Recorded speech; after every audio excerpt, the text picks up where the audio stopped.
बाबा रामदेव एक दवाई को लॉन्च करते हैं जिसका नाम है कोरोनिल। आप सबको पता है उसके पीछे क्या कंट्रोवर्सी हुई। पहले उन्होंने इसको बड़े गाने बाजे के साथ लॉन्च कर दिया। एक इंस्टीट्यूट जिसका नाम है आईएमएस, उसके साथ इन्होंने मिल करके उसको लॉन्च किया। आप देखेंगे वीडियो में, जो इसके बाद में दिखाऊंगा, कि कैसे वो बगल में बैठे हैं और बाबा ऐसे उनको ज्ञान दे रहे हैं जैसे आज ही उन्होंने दिखाई है उन्होंने कि ये देखो भाई कोरोनिल है, तुम्हारे नाम से हम इसको बेचने वाले हैं। कोरोना की पहली मेडिसिन पतंजलि रिसर्च सेंटर और नीम्स के संयुक्त प्रयास से तैयार हो गई है। खैर, इसके बाद आयुष मंत्रालय से उन्हें नोटिस मिला। उत्तराखंड के लाइसेंस ऑफिसर ने उन्हें नोटिस दिया और पूछने लगे कि अरे भाई, तुम लेके गए थे लाइसेंस बुखार और इम्यूनो बूस्टर के नाम पे, और तुम बेचने लगे दवाई कोरोना के नाम की। जब ये विवाद आगे बढ़ा तो उनके 98.9% के मालिक बालकृष्ण, जिनके ऊपर ये माना जाता है कि उनके पिताजी नेपाल से बिलोंग करते हैं, उन्होंने बड़े ही रंगबाजी में ये जवाब दिया कि भैया आयुष मंत्रालय को सब कुछ बता दिया गया है, थोड़े दिन बाद सब ठीक हो जाएगा। यानी ऑलमोस्ट कन्विंस थे। ऐसा लग रहा था जैसे वो अति उत्साहित बच्चा जो एग्जाम देने के लिए एकदम तत्पर है, वो अपने घर से बिना पेंसिल बॉक्स लिए भाग गया है और मम्मी पीछे दौड़ करके उन्हें पेंसिल बॉक्स दे देंगी। खैर, लमसम एक हफ्ते बाद उनको आयुष मंत्रालय की तरफ से अप्रोप्रिएट शब्द यूज करते हुए कहा गया कि ये दवाई ठीक है, ये कोरोना को मैनेज कर सकती है, क्योर नहीं कर सकती। ऐसा बाबा रामदेव ने अपनी एक और प्रेस कॉन्फ्रेंस जो कि कल हुई उसमें सबके सामने रखा। बाबा रामदेव काफी झुलाए हुए थे, उन्हें बड़ा बुरा लग रहा था कि वो तो बाबाओं के बाबा हैं, ये सरकार बनाने में उनका कितना बड़ा योगदान है आपको पता ही है। दिल्ली के एक मैदान से उनको कपड़े बदल के भागना पड़ गया था, ये भी आपको पता ही है।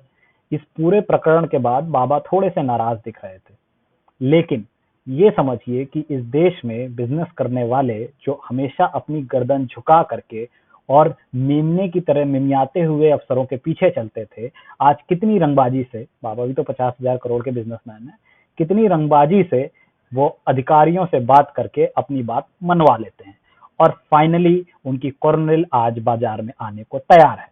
यानी पूरी कहानी हुई, उस दवा का तो हम कुछ नहीं कर पाए।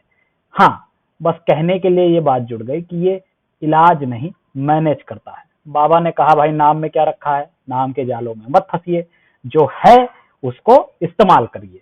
यानी कि अश्वगंधा, लौंग, इलायची, जितना भी सब मसाला उन्होंने भर के रखा है उसमें, आयुर्वेद की सारी जो हमारे पौराणिक ग्रंथों से ज्ञान उन्होंने अर्जित किया था वो सब उसमें डाल दिया है और उसको 500 रुपए का एक किट, कोरोना किट बना करके अब वो मार्केट में लॉन्च करने के लिए तैयार कर दिए गए हैं।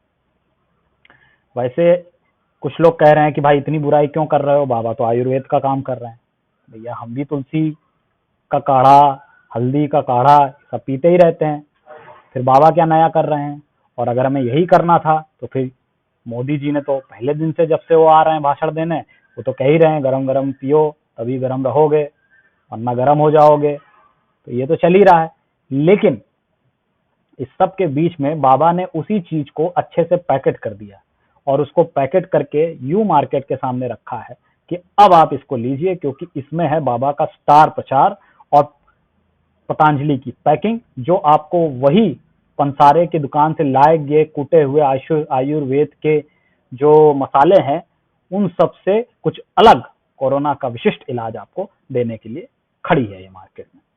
आप भी लीजिएगा, एंजॉय कीजिएगा, कम से कम आश्वस्त हो सकते हैं कि भाई कोरोना हो भी गया तो हम तो मजबूत हैं।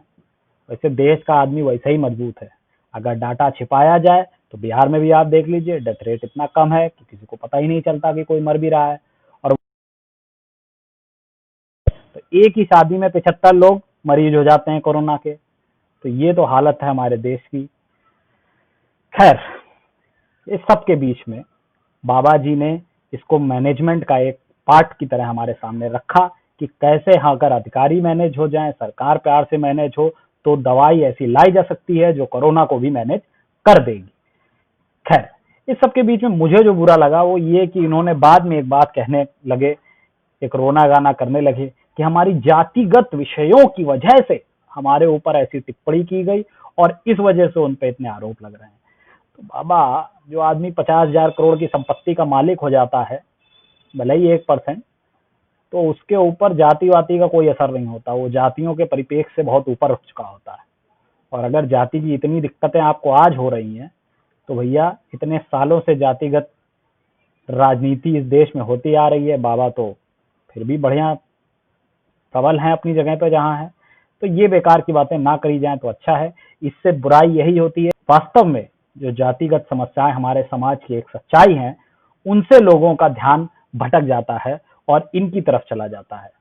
तो इन सब चीजों से अगर बाबा बचे तो बाकी सब तो मस्त है, खाइए कोरोनिल, कुछ नहीं होगा तो अपने आयुर्वेद का थोड़ा स्वाद मिलेगा, महंगा ही सही, वैसे भी देश में क्या महंगा नहीं है, तेल तो है ही। इसके बारे में कल चर्चा करेंगे, यानी अगले एपिसोड में। अगर आपको अच्छा लगा हो तो इसको लाइक, शेयर, सब्सक्राइब, जितनी भी चीजें हैं वो सब कर दीजिएगा। बुरा लगा हो तो डिसलाइक जरूर करिएगा, पता चलेगा कितना बुरा लगा है।